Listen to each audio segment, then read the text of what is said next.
원미동 시인 양귀자.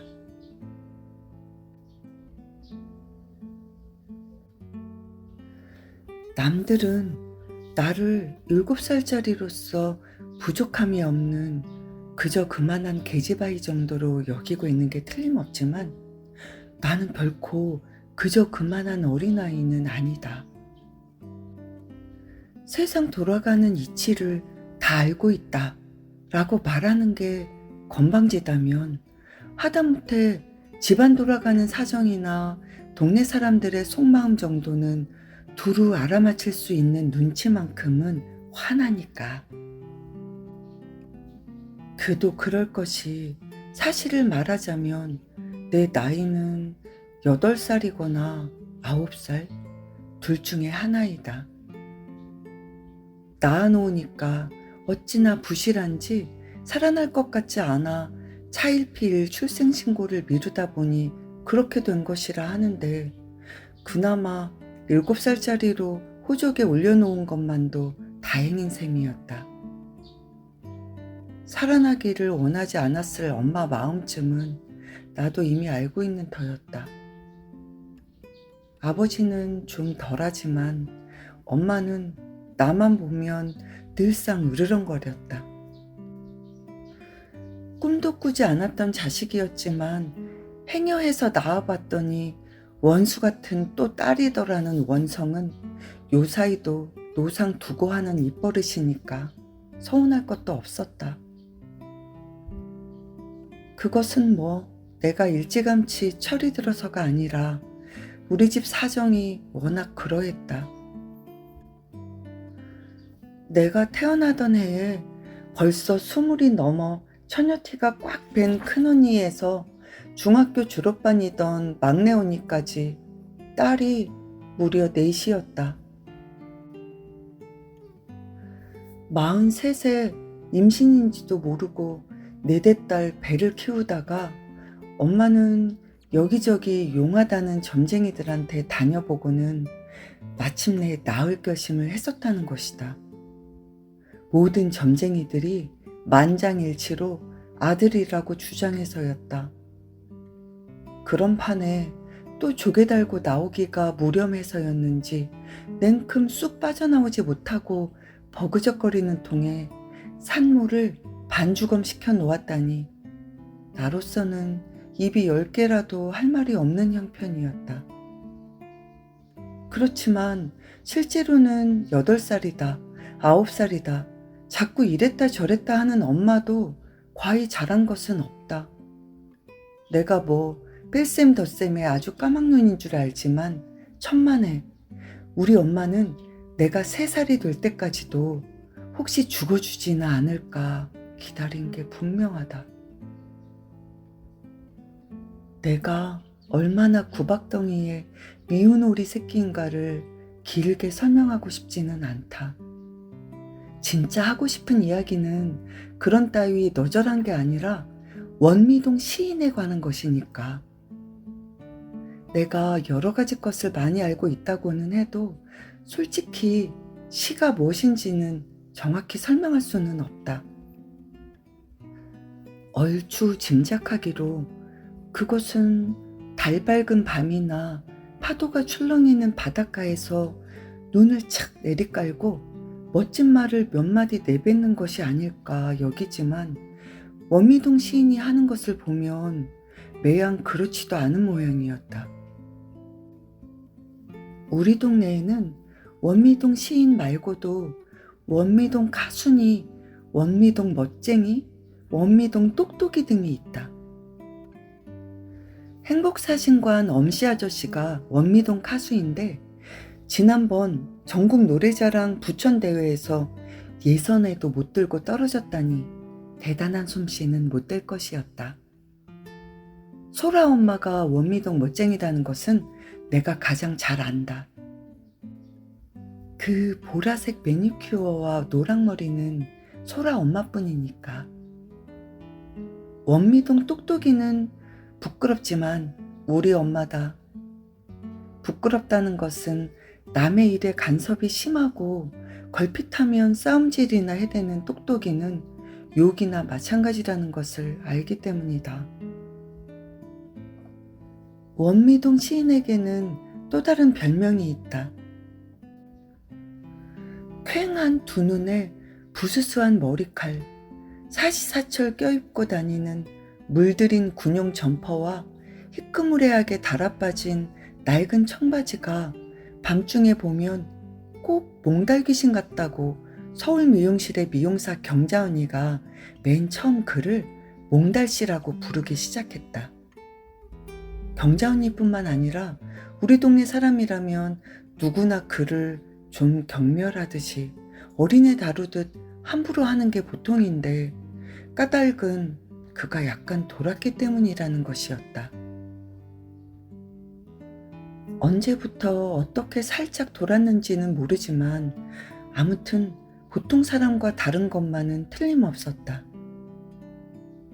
몽달 씨는 무궁화 연립주택 3층에 살고 있었다. 베란다에 화분이 유난히 많고 새장이 3개나 걸려있는 몽달 씨네 집은 여름이면 우리 동네에서는 드물게 윙윙거리며 하루 종일 에어컨이 돌아가는 부자였다.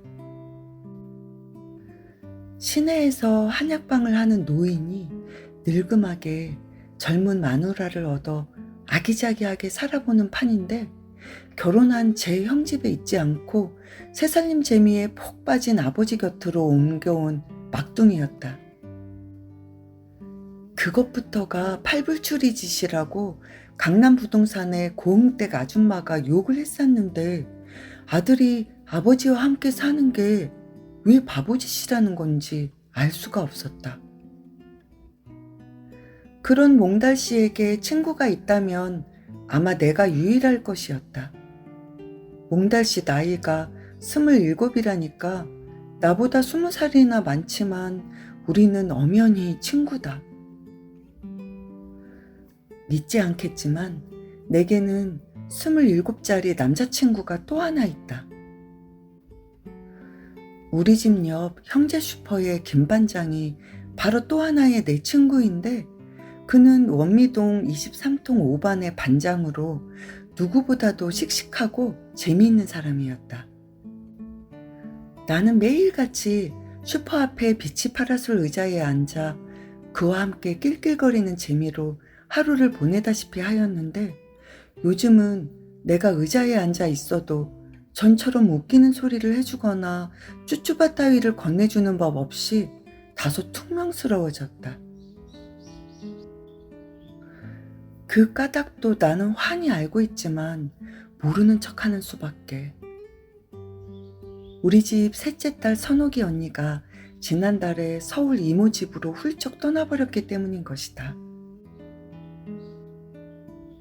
김 반장이 선옥이 언니랑 좋아 지내는 것은 온 동네가 다 아는 일이지만 선옥이 언니 마음이 요새 좀 싱숭생숭하더니 기어이는 이모네가 하는 옷가게를 도와준다고 서울로 가버렸다. 선옥이 언니는 얼굴이 아주 예뻤다.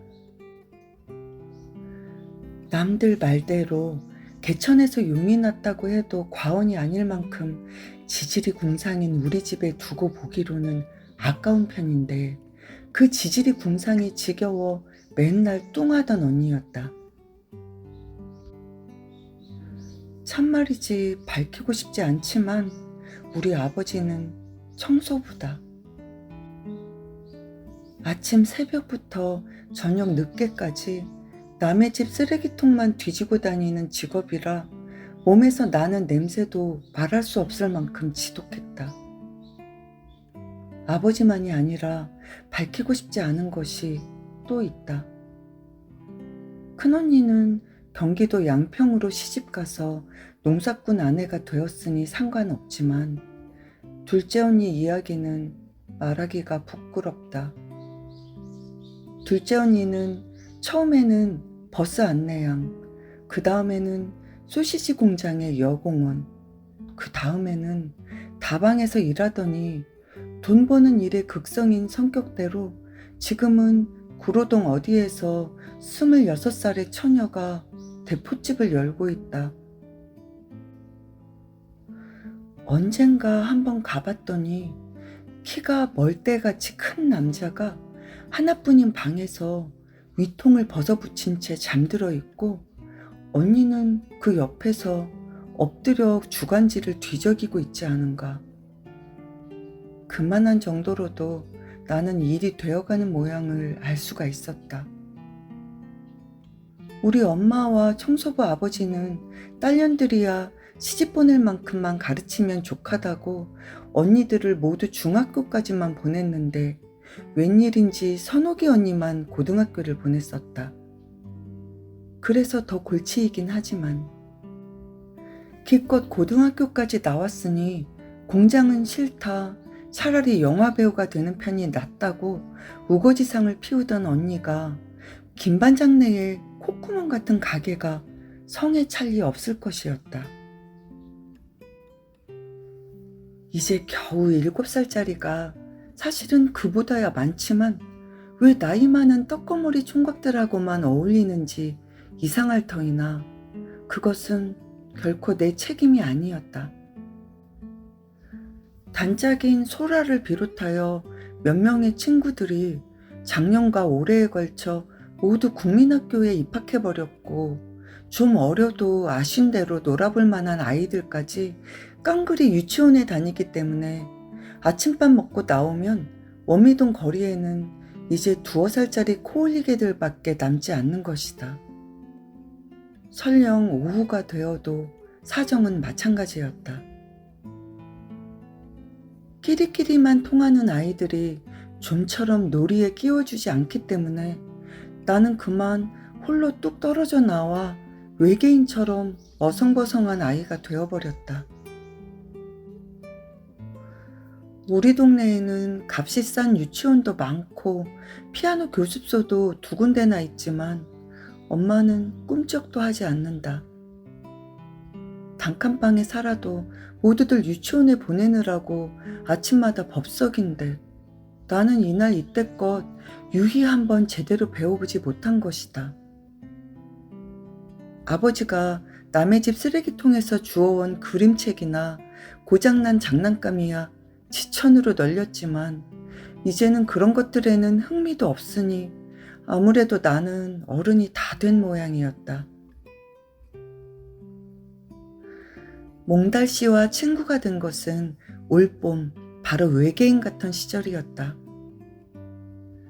형제 슈퍼 앞에서 어슬렁거리며 김 반장이 언제나 말동무가 되어주려나 눈치만 보고 있는데 바로 내 뒤에 똑같은 자세로 김 반장 눈치를 보는 몽달 씨가 있었다. 염색한 작업복 주머니에서 꼬깃꼬깃한 종이를 펼쳐들고 주춤주춤 내 옆에 빈 의자에 앉은 그가 경호가 하고 내 이름을 불렀을 때 정말이지 나는 기절할 정도로 놀랐다. 좀 바보이고 약간 돌았다고 생각했으므로 언젠가는 그가 보는 앞에서도 헤이 몽달 귀신! 하고 놀려댄 적도 있었던 나이였다. 놀라서 입을 쫙 벌리고 있는 내게 그가 다음에 건넨 말은 더욱 기가 찼다. 너는 나더러 개새끼, 개새끼라고만 그러는구나. 나는 눈을 둥그렇게 떴다. 몽달 귀신이라고 부른 적은 있지만 결코 참말이지 하늘에 맹세코 그를 개새끼라고 부른 적은 없었다. 그래서 나는 나도 모르게 고개를 마구 저어댔다. 그런 나를 보는지 마는지 그는 계속해서 말했다. 너는 나더러 개새끼, 개새끼라고만 그러는구나. 지금 생각해도 참 어이가 없는 노릇이지만 세상에 그게 바로 시라는 것이었다. 김 반장이 몽달 씨에게 시를 쓴다 하니 멋있는 시를 한 수 지어보라고 했다는 것이다. 그 청을 받고 몽달 씨는 밤새 끙끙거리며 시를 쓰려 했으나 도무지 마음먹은 대로 되지 않아 어느 유명한 시인의 시를 베껴왔는데 그 구절이 바로 그 시의 마지막이라고 했다. 얘끼 이 사람아, 내가 언제 자네더러 개새끼, 개새끼 그랬는가? 김 반장은 의뢰 그럴 줄 알았다는 듯 몽다시 어깨를 툭 치며 빈정대고 말았지만 나의 놀라움은 쉽게 가시지 않았다. 기억을 못해서 그렇지 그를 향해 개새끼라고 욕을 한 적이 꼭 있었던 것 같이만 생각될 지경이었다. 김 반장이야 뭐라건 말건 몽다씨는 그날 이후 며칠간은 개새끼 시를 외우고 다녔고 나는 김 반장 외에 몽다씨까지도 내 친구를 해야겠다고 속으로 결심해 두었다. 시인하고 친구가 된다는 것은 구멍가게 주인과 친구가 되는 것보다는 훨씬 근사했으니까. 그렇긴 했으나 약간 돈 사내와 오랜 시간을 어울려 다닐 만큼 나는 간이 크지 못했다. 게다가 김 반장은 마음이 내키면 언제라도 알사탕이나 쭈쭈바를 내놓을 수 있지만 몽달 씨는 그런 면으로는 영 젬병이었다. 그는 오로지 시에 대하여 말하고 시를 생각하고 시를 함께 외우자는 요구밖에는 몰랐다. 그에게는 시가 전부였다. 바람이 불면 풀잎에 바람 스치는 소리 때문에 가슴이 아프고 수녀가 지나가면 문득 17개의 또는 21개의 단추들이 그녀를 가두었다 라고 부르짖었다. 그는 하루 종일이라도 유명한 시인들의 시를 외울 수 있었다. 그것만이 아니었다. 외운 시구절만 가지고 몇 시간이라도 대화를 할 수 있다고 그가 말하였다. 그게 바로 시적 대화라고 가르쳐 주기도 하였다. 그러기 위해서 그는 밤새도록 시를 읽는다고 하였다. 몽달 씨는 밤이 되면 엎드려 시를 외우고 다음 날이면 그 시로서 말하는 사람이었다. 시를 빼고 나면 나와 마찬가지로 몽달 씨도 심심한 사람이었다. 낮 동안에는 꼼짝없이 젊은 새어머니와 한 집에서 지내야 하기 때문에 끊임없이 동네를 빙빙 돌면서 시간을 때워나갔다. 내가 김 반장과 마주 앉아 별로 새로울 것도 없는 이야기를 하다 보면 어느샌가 슬쩍 다가와 약간 구부정한 허리로 의자에 주저앉곤 하는 몽달 씨는 나보다 훨씬 강렬하게 김 반장의 친구가 되었으면 하는 소망을 품고 있는 것처럼 보였다. 우리들은 제법 뜨거운 한낮 동안 각기 편한 자세로 앉아 신문을 읽거나 졸거나 하는 무료한 시간을 보내다가 막걸리 손님이라도 들이닥치면 몽다시와 나는 재빨리 의자를 비워주곤 김 반장이 바삐 설치는 모양을 우두커니 바라보곤 하였다. 김 반장은 몽다시가 시가 어쩌고 하며 이야기를 꺼내기라도 할라치면 대번에 딴소리를 해서 입막음을 하기 때문에 몽다시도 김 반장 앞에서는 도통 시에 대한 말을 입에 올리지 않았다. 대신에 내가 원미동 시인의 시적 대화를 끊임없이 듣는 형편이었다. 그때까지만 해도 몽다시보다는 김 반장과 함께 있는 것이 더 좋았었다. 김 반장이 그 커다란 손바닥으로 내 엉덩이를 철썩 치면서 어이 경옥이 처제 하고 불러주면 기분이 그럴싸해서 저절로 웃음이 비어져 나왔고 가끔가다 오토바이 뒷좌석에 앉아 함께 배달을 나가기라도 할라치면 피아노 배우러 가던 계집애들이 손가락을 입에 물고 부러워 죽겠다는 듯이 나를 바라봐 줬었다. 김 반장이 말 많은 원미동 여자들 누구하고도 사이좋게 지내면서 야채에다 생선까지 떼어다 수월찮게 재미를 보는 것을 잘 아는 고흥댁 아주머니도 선욱이가 인물만 좀 훤할 뿐이지 그 집안 꼬라지로 봐서 김 반장이면 횡재한 거야 하면서 은근히 선욱 언니를 비아냥거렸다. 나는 고흥댁 아주머니의 마음도 알아맞힐 수 있다. 선옥이 언니보다 1살 많은 딸이 하나 있는데 인물이 좀 제멋대로인 것이 아줌마의 속을 뒤집어 놓은 것이다. 그러면서도 지난번엔 김반장 같은 사위나 얼른 봐야 될 것 아니냐는 은혜 할머니 말에는 가당찮게도 코웃음을 쳤었다. 요새 시상에 뭐 부모가 무슨 상관이 있답대요? 그래도 걔가 보는 눈이 높아서 앵간한 남자는 말도 못 꺼내게 하야요잉. 저기 은행 대리가 중매를 넣어왔는디도 돌아보도 안 습디다. 전문학교 일망정 대학물도 1년 남짓 도왔고 해서 아는 게 아주 많다요. 그런 말을 들을 때마다 나는 목구멍이 근질거려서 견딜 수가 없었다. 왜 목구멍이 근질거리는가 하면 나는 또 다른 비밀을 하나 알고 있기 때문이었다. 이것은 정말 특급 비밀인데 만약에 이 사실을 고흥댁 아주머니가 알았다가는 어떻게 수습이 될는지 내가 더 걱정인 판이다. 복덕방집 딸 동아 언니가 누구와 좋아 지내는가는 아마 나밖에 모르는 일일 것이다.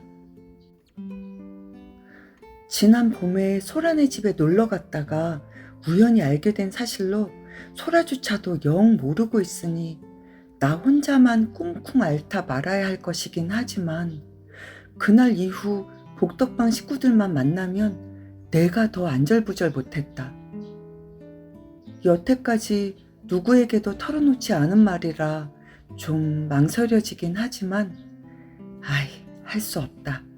이야기를 꺼냈으니 털어놓을 밖에. 동아 언니는 소란의 대신 설비해서 소라 아빠의 일을 거들어주는 노가다 청년하고 연애를 하는 판이다.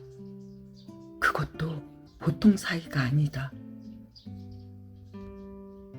지난 봄날 소라네 집에 갔다가 소라가 보이지 않아 무심코 모퉁이를 돌아 나와 옆구리 창으로 가게를 기우 들여다보니 그 두 남녀가 딱 붙어 앉아서 이상한 짓을 하고 있지 않은가. 동아 언니는 그렇다 치고 청년은 땀까지 뻘뻘 흘리면서 언니의 머리통을 꽉 껴안고 있었는데 좀 무섭기도 하였다. 이야기가 괜히 옆으로 흘렀지만 아무튼 선옥이 언니가 김반장 같은 신랑감을 차버린 것은 좀 아쉬운 일이기는 하였다. 김반장이야 아직도 미련을 버리지 못하고 있는 터라 나만 보면 지금도 언니가 왔는가를 묻기에 여념이 없었다. 허나 선옥이 언니는 처음 떠날 때도 그랬지만 요사이 한 번씩 집에 들를 적에도 형제 슈퍼 쪽은 쳐다보지도 않는다. 어떨 때는 어휴 저 거지 발싸개 같은 자식 이라고 욕도 막 내뱉는데 어떻게 알았는지 이모네 옷가게로 심심하면 전화질이라고 이를 갈았다. 가만히 눈치를 보아하니 선옥이 언니도 요새 새 남자가 생긴 것 같고 전과 달리 아무 데서나 속옷을 훌렁훌렁 벗어던지며 옷을 갈아입는데 그 속옷이 요사무사하게 생겨서 내 눈을 달뜨게 하곤 했다. 좀 만져라도 몰라치면 언니는 내 손을 탁 때려버렸다. 어때? 이쁘지? 경옥이 넌 이런 건 처음 보지? 이거 모두 선물 받은 거다.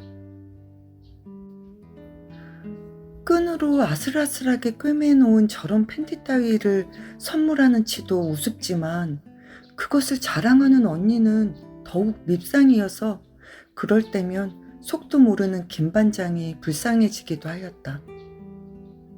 몽달씨가 있음으로 인하여 김반장의 주가가 더 올라가는 점도 있었다.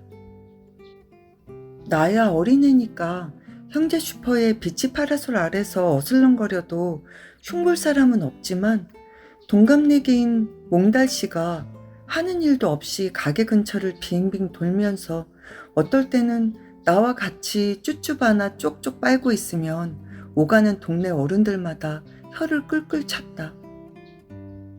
대학 다닐 때까지는 저러지 않았대요. 저도 잘은 모르지만 학교에서 잘렸대나 봐요. 뭐 뻔하죠. 요새 대학생들 짓거린. 그리고 곧장 군대에 갔는데 제대하고부턴 사람이 저리 됐어요. 언제나 중얼중얼 시를 외운다는데 확 미쳐버린 것도 아니고 아주 죽겠어요. 몽달씨 새어머니 되는 이가 김반장에게 하소연하는 소리였다. 형제 슈퍼 단골인 그녀는 아주 죽겠어요가 입버릇이었다. 내 체면을 봐서라도 옷이나 좀 깨끗이 입고 나다니면 좋으련만 아주 죽겠어요. 말이 났으니 말이지 그 옷차림은 형제 슈퍼의 심부름꾼 복장으로 딱 걸맞았다. 종일 의자에서 빈둥거리기도 지겨운지라 우리는 곧잘 가게 일도 마다 않고 거들었었다. 우리 둘이서 기껏 머리를 짜내어 하는 일이란 게 고무호스로 가게 앞에 물을 뿌려주는 정도였다.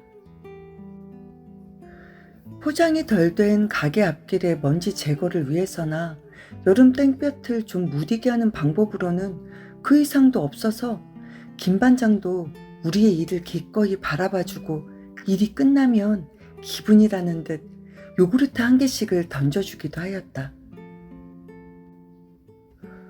그러다 차츰차츰 몽달씨 몫의 일이 하나둘 늘어갔는데 가게 앞 청소나 빈 박스를 지하실 창고에 쟁이는 일 혹은 막걸리 손님 심부름 따위가 그것으로 몽달씨가 거드는 일이 많으면 많을수록 김 반장은 더욱 의젓해지고 몽달씨는 자꾸 초라하게 비추어지는 게 나에겐 참으로 이상한 일이었다. 김 반장도 그걸 모르지는 않았을 것이다. 그래서 언젠가는 아주 정색을 하고서 몽달씨 어깨를 꽉 껴안더니 이렇게 말하기도 하였다. 자네 같은 시인에게 이런 일을 시키려니 미안하이. 자네는 확실히 시인은 시인이야. 언제 바쁘지 않을 때는 정말이지 자네 시를 찬찬히 읽어봄세. 이래봬도 학교 다닐 때 위문 편지는 내가 도맡아 써주곤 했던 실력이니까. 그러면 몽달씨는 더욱 신이 나서 생선 잘라주는 통나무 도마까지 깔끔히 씻어내고 널브러져 있는 채소들을 다듬고 하면서 분주히 설치는 것이었다. 하지만 이제껏 몽달씨의 시노트를 읽어본 적이 없는 김 반장이었다. 몽달씨가 짐짓 아직 자기 시는 읽을 만하지 못하니 유명한 시인들의 시나 읽어보지 않겠느냐고 구깃구깃 접은 종이를 꺼낼라 치면 김 반장은 온갖 핑계를 다 대서라도 주랭랑을 치면서 그가 보지 않은 틈을 타 머리 위에 대고 손가락으로 빙글 동그라미를 그려 보였다. 그것도 모르고 몽달씨는 언제라도 김 반장에게 들려줄 수 있도록 꼬깃꼬깃한 종이 쪽지들을 호주머니마다 가득 넣어가지고 다녔다. 그때쯤엔 나도 몽달씨의 시적 대화에는 질려 있어서 덩달아 자리를 피했고 김 반장을 따라 머리 위에 손가락으로 동그라미를 그려댔다. 약간, 아니 혹시는 아주 많이 돈 원미동 시인은 그래도 여전히 형제 슈퍼의 심부름꾼 꼬마처럼 다소곳이 잔심부름을 도맡아 가지고 있었다. 분명히 말하지만 보름 전쯤 그 사건이 일어날 때까지만 해도 나는 김 반장이 내 셋째 형부가 되어주길 은근히 바라고 있었다. 농사짓는 큰형부는 워낙에 나이가 많아 늙은 아버지 같아서 싫었고 둘째 언니야 아직 공식적으로는 처녀니까 별 볼 일 없는 데다 형부다운 형부는 선옥이 언니가 결혼해야 생길 터이니 기왕이면 김 반장 같은 남자가 형부가 되길 바란 것이었다. 하기야 셋째 언니도 시방 같은 공장에 다니는 사내와 눈이 맞아서 부쩍 세수하는 시간이 길어지긴 했지만 그래봤자 앞차가 2대나 밀려 있으니 어림도 없었다. 선옥이 언니와 김 반장이 결혼하면 누가 뭐래도 나는 형제 슈퍼에 진득이 붙어 있을 수 있는 자격을 갖게 되는 셈이었다. 기분이 내키면 300원짜리 빵빠레를 먹은들 어떠하랴. 오밀조밀 늘어놓은 온갖 과자와 초콜릿과 사탕이 모두 내 손아귀에 있다 라고 생각하면 어쩔 수 없이 나는 흐물흐물 기분이 좋아졌다. 그런데 정확히 10나흘 전에 그 일로 인하여 나는 김 반장과 형제 슈퍼의 잡다한 군것질감을 한꺼번에 포기하였다. 모르긴 몰라도 이런 나의 처사는 100번 옳을 것이었다. 그 사건의 처음과 끝을 빠짐없이 지켜본 유일한 목격자는 나 하나뿐이었지만 그렇다고 내가 본 것을 누군가에게도 늘어놓지는 않았다. 웬일인지 그 일에 관해서는 입도 뻥끗하기 싫었다. 그런 채로 나 혼자서만 김 반장을 형북감에서 제외시켜버렸던 것이다. 또 하나 아주 용기를 필요로 하는 일이었지만 그날 이후로는 김 반장이 내 엉덩이를 철썩 두들기며 어이 우리 경옥이 처제 어쩌고 할 때는 단호하게 그를 뿌리치고 도망 나와버리곤 하였다. 물론 그가 내미는 쭈쭈바도 받아먹지 않았다. 그 사건은 초여름밤 10시가 넘어서 일어났다. 그날은 낮부터 티격태격해대던 엄마와 아버지와의 말싸움이 저녁에 이르러서는 본격적으로 시작되었었다. 넷째 언니는 야간 조업이 있다고 늘상 12시가 다 되어야 돌아오는 처지라 만만한 나만 엄마의 분풀이 대상이 되어서 낮부터 적잖이 욕설도 들어먹었었던 자였다. 싸우는 이유도 뭐 그리 대단한 게 아니었다. 아버지가 쓰레기 속에서 주워온 18금 목걸이를 맥주 4병으로 맞바꾸어 간단히 목을 축이고 돌아왔노라는 말을 내뱉은 뒤부터 엄마의 잔소리가 시작된 게 원인이었다. 새삼 길게 이야기할 것도 없고 유진은 맥주 4병으로 홀랑 마셔버리느니 지 옆편 내 목에 걸어주면 무슨 동티가 날까봐 그랬느냐는 아우성이었다. 엄마가 지금 손가락에 끼고 있는 약간 색이 변한 18금 반지도 아버지가 주워온 것인데 짜장 목걸이까지 세트로 갖출 뻔한 기회를 놓쳐서 엄마는 단단히 약이 올랐다. 그러던 말싸움이 저녁에 가서는 기어이 험악한 욕설과 아버지의 손찌검으로 이어지길래 나는 언제나처럼 슬그머니 집을 빠져나와 비어있는 형제 슈퍼의 노천 의자에 앉아 있었다. 가끔씩 있는 일로서 머지않아 아버지는 엄마를 KO로 때려눕힌 뒤 코를 골며 잠들어 버릴 것이었다. 그 다음엔 눈물 콧물 다 짜낸 엄마가 발을 질질 끌며 거리로 나와 경호가를 목청껏 부를 판이었다.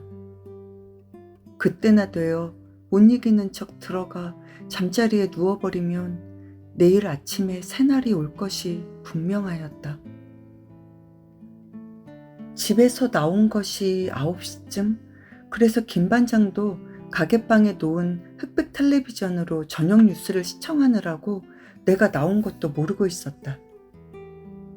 장가들면 색시가 컬러 텔레비전을 해올 것이므로 굳이 바꿀 필요 없다고 고물 텔레비전으로 견디어내는 김 반장의 등허리를 흘낏 쳐다보고 나는 신발까지 벗고 의자 위에 냉큼 올라앉았다. 잠이 오면 탁자에 엎드려 한숨 졸고 있어 볼 생각으로 나는 가물가물 감기는 눈을 비비며 이리저리 몸을 뒤척이고 있었다.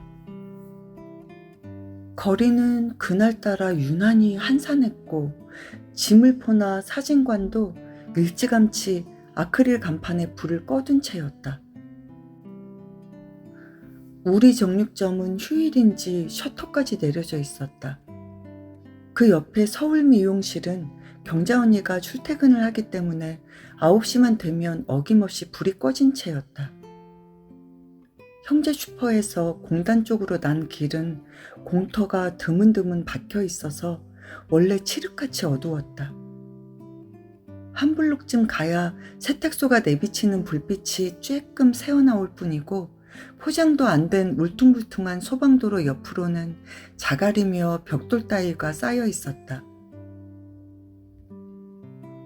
바로 그때 공단 쪽으로 가는 어두운 길에서 뭔가 비명소리도 같고 욕지기를 참는 안간힘 같기도 한 소리가 들려왔다. 아니, 그때 나는 비몽사몽 졸음 속에서 헤매고 있었기 때문에 정확하게 어떤 소리를 들은 것은 아니었다. 이제 생각하면 그 순간에는 분명 잠에 흠뻑 취해 있었음이 분명했다.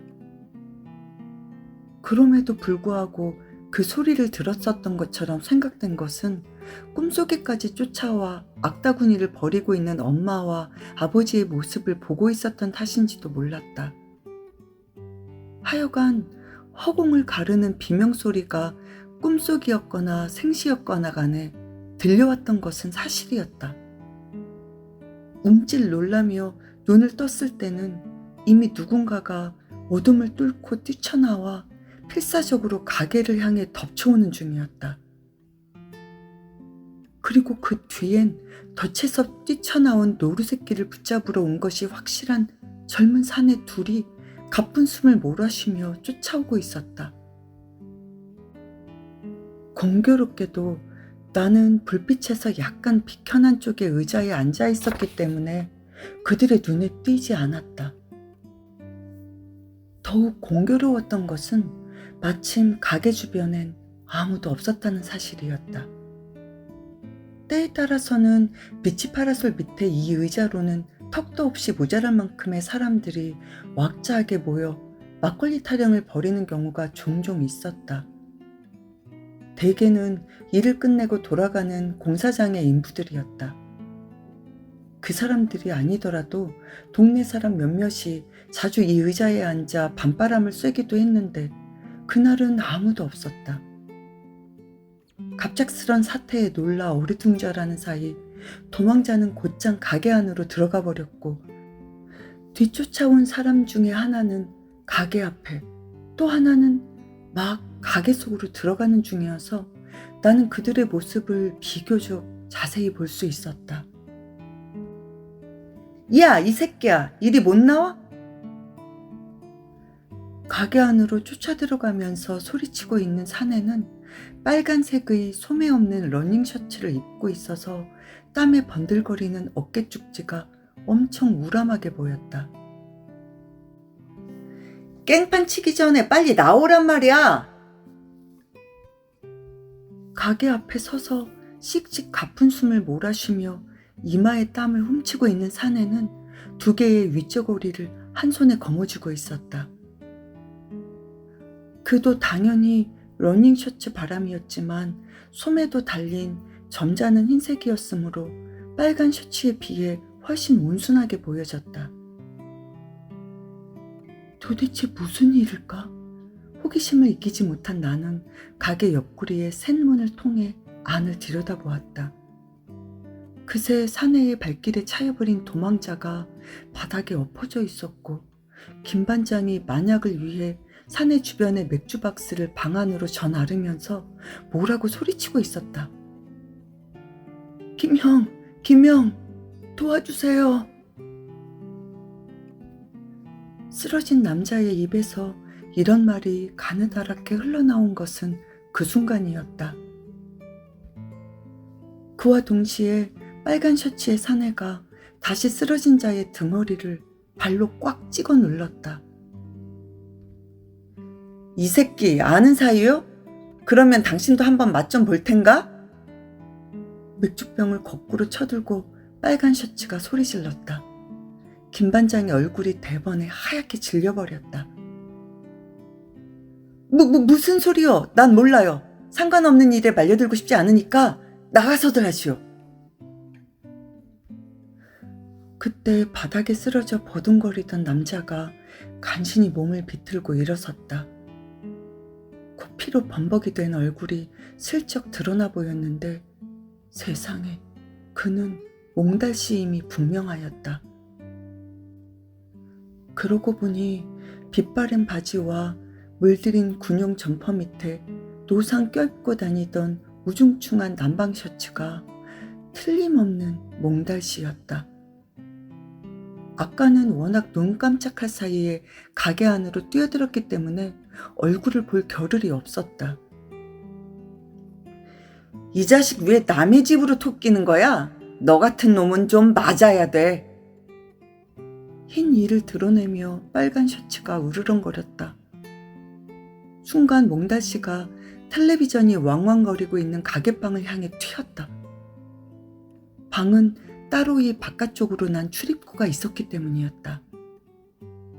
그러나 몽달씨보다 더 빠른 동작으로 방문을 가로막아 버린 사람이 있었다. 바로 김반장이었다. 나가요! 어서들 나가요! 싸우든가 말든가 장사 망치지 말고 어서 나가요! 빨간 셔츠가 몽달씨의 목덜미를 확 낚구어 챘다. 개처럼 질질 끌려 나오는 몽달씨를 보더니 밖에 있던 흰 러닝 셔츠가 찍 이빨새로 침을 뱉어냈다. 두 사람 다 술기운이 벌겋게 오른 번들거리는 눈자위가 징그러웠다. 나는 재빨리 불빛이 닿지 않는 구석으로 몸을 피했다. 무섭고 또 무서웠다.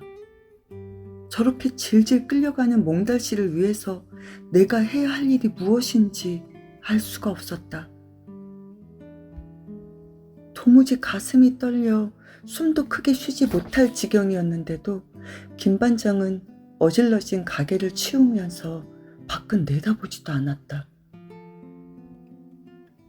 두 명의 사내 중에서도 빨간 셔츠가 훨씬 악독한 게 사실이었다. 녀석은 몽달씨의 머리칼을 한 움큼 휘어감고서 마치 짐짝을 부리듯이 몽달씨를 다루고 있었다. 끌려가지 않으려고 버둥거리다가는 사내의 구둣발에 사정없이 정강이며 옆구리가 뭉개어졌다. 지나가던 행인 몇 사람이 공포에 질린 얼굴로 그들을 지켜보았다. 구경꾼들이 보이자 빨간 셔츠가 당당하게 외쳐댔다. 이 새끼, 너 같은 놈은 여지없이 경찰서로 넘겨야 해. 빨리 와! 불 켜진 강남부동산 앞에서 몽달씨가 최후의 발악을 벌여 놈의 소나기에서 빠져나왔다. 그러나 이내 녀석에게 머리칼을 붙잡히면서 부동산 옆에 시멘트 기둥에 된통 머리를 받쳤다. 쿵!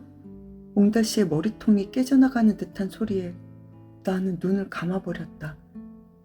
숨이 막힐 것만 같았다. 행복사진관과 원미지물포만 지나고 나면 또다시 불빛도 없는 공터가 나올 것이므로 몽달씨를 구해낼 시기는 지금밖에 없다. 몽달씨가 악착같이 불 켜진 가게 쪽으로만 몸을 이끌어갔기 때문에 길 이쪽은 텅 비어 있었다. 몇몇 사람들이 있기는 하였지만 그들은 섣불리 끼어들지 않고서 당하는 몽달씨의 처참한 꼴에 혀만 끌끌 차고 있었다. 빨리 가, 이 자식아. 경찰서로 가잔 말이야. 빨간 셔츠가 움켜진 머리칼을 확 낚구어 채면 몽달씨는 시멘트 바닥에서 몸을 가누지 못해 정말 개처럼 두 손을 바닥에 짚고 끌려갔다. 왜 이러세요?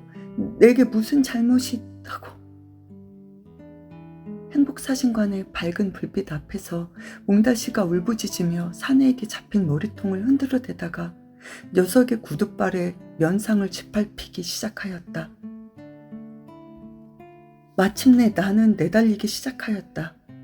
두 주먹을 불끈 쥐고 녀석들 곁을 바람같이 스쳐 나는 원미지물포로 뛰어들었다.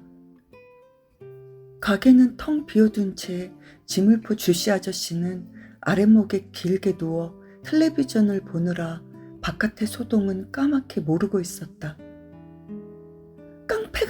깡패가 몽달 씨를 죽여요. 주씨 아저씨는 그 우람한 체구에 비하면 말귀를 빨리 알아듣는 사람이었다. 벼락같이 튀어나와 마침 자기 가게 앞을 끌려가고 있는 몽달 씨의 꼴을 보고는 냅다 소리를 질렀다. 죄가 있으면 경찰을 부를 일이지 무슨 일로 사람을 이리 패노? 보소! 형씨 그 손 못 놓나? 투박한 경상도 말이 거침없이 쏟아져 나오자 녀석도 약간 주춤했다. 아저씨는 상관 마시오. 이런 놈은 경찰서로 끌고 가야 된다고요. 누가 뭐라 카노? 야, 빨리 경찰에 신고해라. 당신네들이 사람 두드려가며 경찰서까지 갈 것 없다. 1분 안에 오토바이 올 테니까. 이 아저씨가 이 새끼 아는 사람이요? 잘 아는 사람이니 이카제. 이 착한 청년이 무슨 죄를 졌다고 이래 반 죽여놨노? 무슨 일이라? 그제서야 빨간 셔츠가 슬그머니 움켜진 머리칼을 놓았다. 몽달씨가 비틀거리며 주씨 곁으로 도망쳤다. 아무 잘못도 없어요. 지나가는 사람 잡아놓고 느닷없이 때리는데. 더듬더듬 입안에 괴어있는 피를 뱉어내며 간신히 이어가는 몽달씨의 말을 듣노라고 주씨가 잠시 한눈을 판 것이 잘못이었다. 멀찌감치 서서 구경을 하고 있던 사람들 중에서 누군가가 소리쳤다. 저봐요. 저 사람들 도망쳐요. 정말 눈 깜짝할 사이였다. 벌써 공단 쪽 길로 튕겨가는 모양으로 발자국 소리만 어지럽고 녀석들은 어둠 속에 파묻혀버린 뒤였다. 빨리 가서 잡아야지. 저런 놈들 그냥 두면 안 돼요. 언제 왔는지 김 반장이 발을 구르며 흥분하고 있었다. 금방이라도 잡으러 갈 듯 몸을 솟구치는 꼴이 가관이었다. 소용없어. 저놈들이 어떤 놈이라고. 세상에, 경찰서로 가자고 그리 당당하게 굴더니 도망치는 것 좀 봐.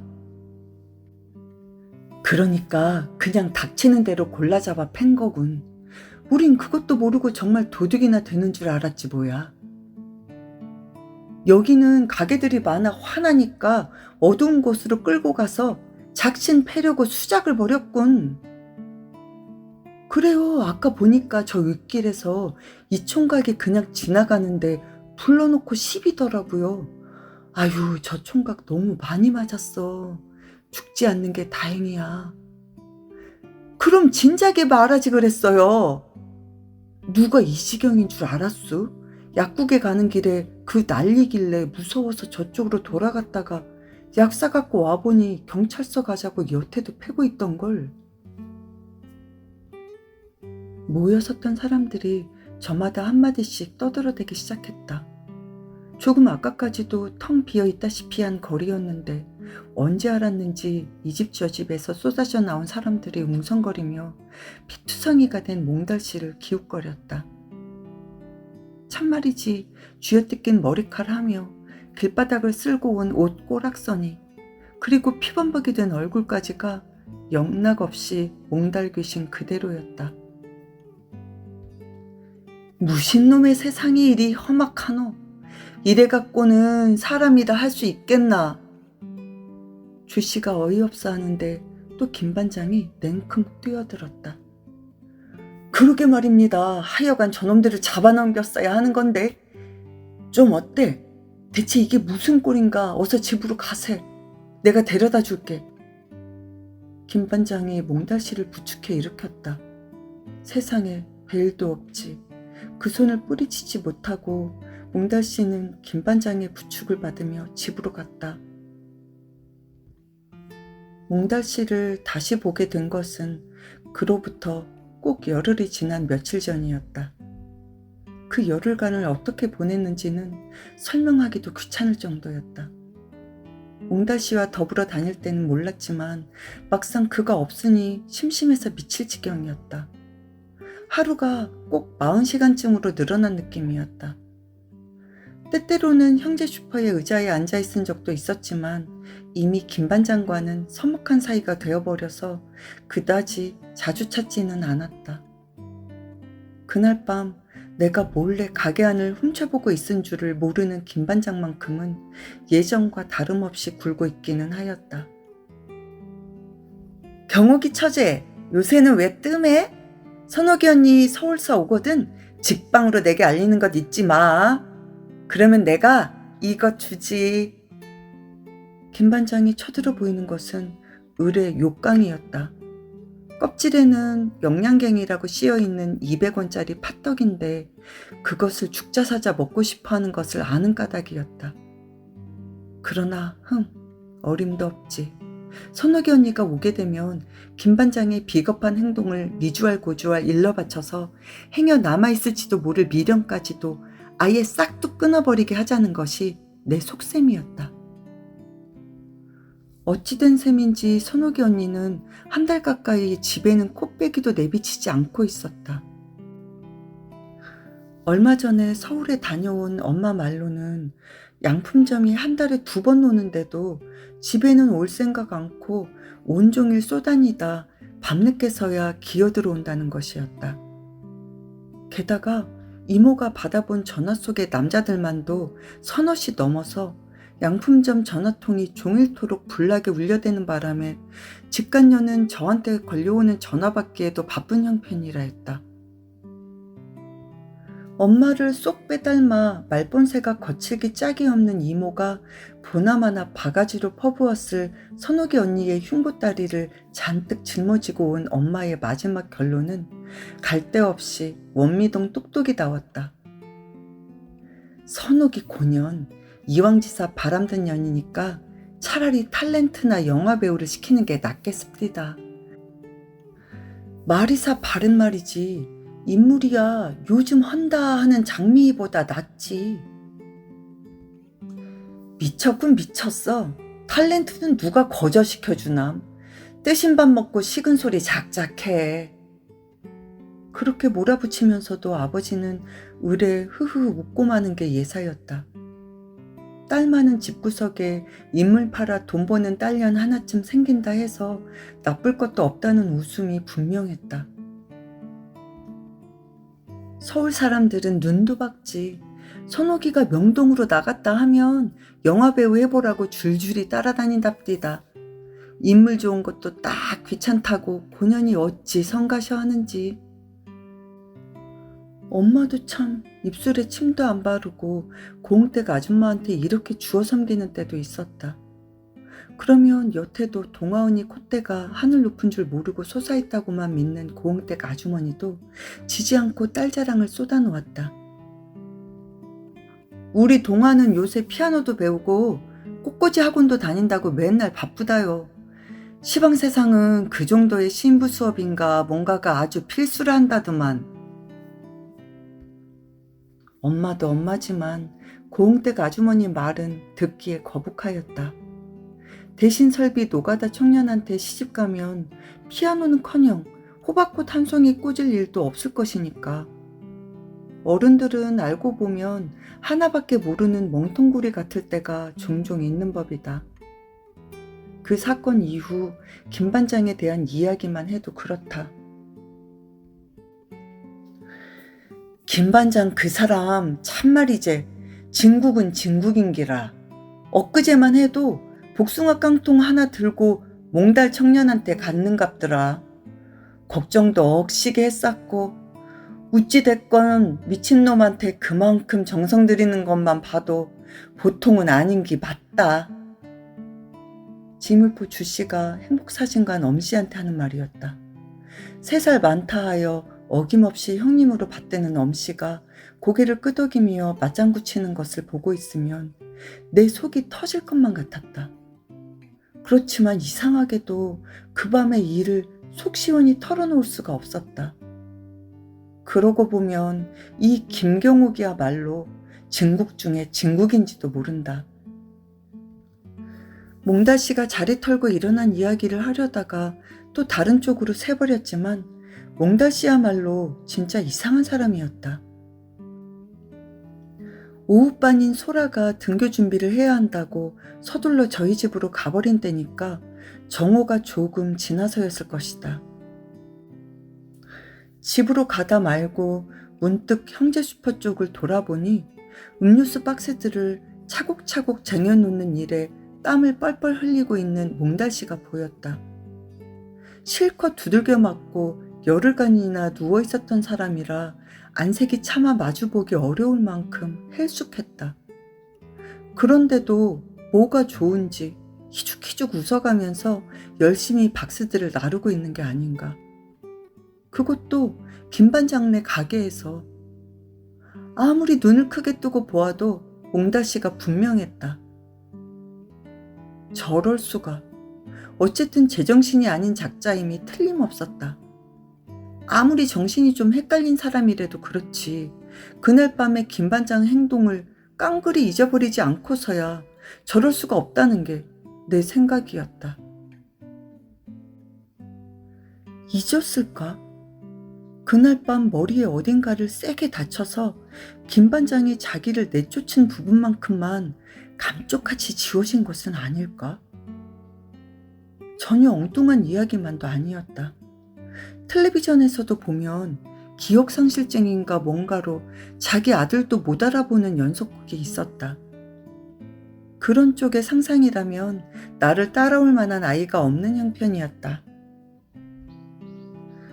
내 머릿속은 기기괴괴한 온갖 상상들로 늘 모래주머니처럼 빽빽했으니까. 나는 청소부 아버지의 딸이 아니라 사실은 어느 부잣집에 버려진 딸이다 라는 식의 유치한 상상은 작년도 못되어 이미 졸업했었다. 요즘의 내 상상이란 외계인 아버지와 지구인 엄마와의 사랑, 뭐 그런 쪽에 의젓한 것이었다. 아무튼 나의 기막힌 상상력으로 인해 몽달씨는 부분적인 기억상실증 환자로 결정되었다. 그렇다면 이제는 확인할 일만 남은 셈이었다. 오래 기다릴 필요도 없었다. 나는 김반장네 가게 일을 거들어주고 난 뒤 빛이 파라솔 밑에 의자에 앉아 뭔가를 읽고 있는 몽달씨에게로 갔다. 보나마나 주머니 속에 잔뜩 들어있는 종이 조각 중에 하나일 것이었다. 멀쩡한 정신도 아닌 주제에 이번엔 기억상실증이란 병까지 얻어놓고도 여태 시 따위나 읽고 있는 몽달씨 꼴이 한심했다. 이거 또 시예요? 그래, 슬픈 시야. 아주 슬픈. 몽달씨가 헬쑥한 얼굴을 쳐들며 행복하게 웃었다. 슬픈 시라고 해놓고선 웃다니. 나는 이맛살을 찡그리며 몽달씨 옆에 앉았다. 그리고 아주 낮은 목소리로 물었다. 이제 다 나았어요? 시를 읽으면서 누워 있었더니 금방 나았지. 금방은 무슨 금방, 열흘이나 되었는데. 또 한 번 나는 몽달씨의 형편없는 정신상태에 실망했다. 그날 밤에 난 여기에 앉아서 다 봤어요. 무얼? 김반장이 아저씨를 쫓아내는 것. 순간 몽달씨가 정색을 하고 내 얼굴을 쳐다보았다. 예전의 그 풀려있던 눈동자가 아니었다. 까맣고 반짝이는 눈이었다. 그러나 잠깐이었다. 다시는 내 얼굴을 보지 않을 작정인지 괜스레 팔뚝에 엉겨붙은 상처 딱지를 떼어내려고 애쓰는 척했다. 나는 더욱 바싹 다가앉았다. 김반장은 나쁜 사람이야. 그렇지요? 몽달씨가 팔뚝을 탁 치면서 아니야 라고 웅수했는데도 나는 계속 다그쳤다. 그렇지요? 맞죠? 그래도 몽달씨는 못 들은 척 팔뚝만 문지르고 있었다. 바보같이. 기억상실도 아니면서. 나는 자꾸만 약이 올라 견딜 수 없는데도 몽달씨는 마냥 딴전만 피우고 있었다. 슬픈 시가 있어. 들어볼래? 치, 누가 그따위 시를 듣고 싶어 할 줄 알고 내가 입술을 비죽 내밀거나 말거나 몽달씨는 기어이 시를 읊고 있었다. 마른 가지로 자기 몸과 마음에 바람을 들이는 저 은사시 나무는 박해받는 순교자 같다. 그러나 다시 보면 저 은사시 나무는 박해받고 싶어하는 순교자 같다.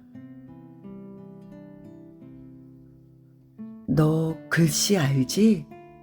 자, 이것 가져. 나는 다 외웠으니까. 몽달씨가 구깃구깃한 종이 쪽지를 내게로 내밀었다. 아주 슬픈 시라고 말하면서. 시는 전혀 슬픈 것 같지 않았는데도 난 자꾸만 눈물이 나려 하였다. 바보같이 다 알고 있었으면서. 바보 같은 몽달씨.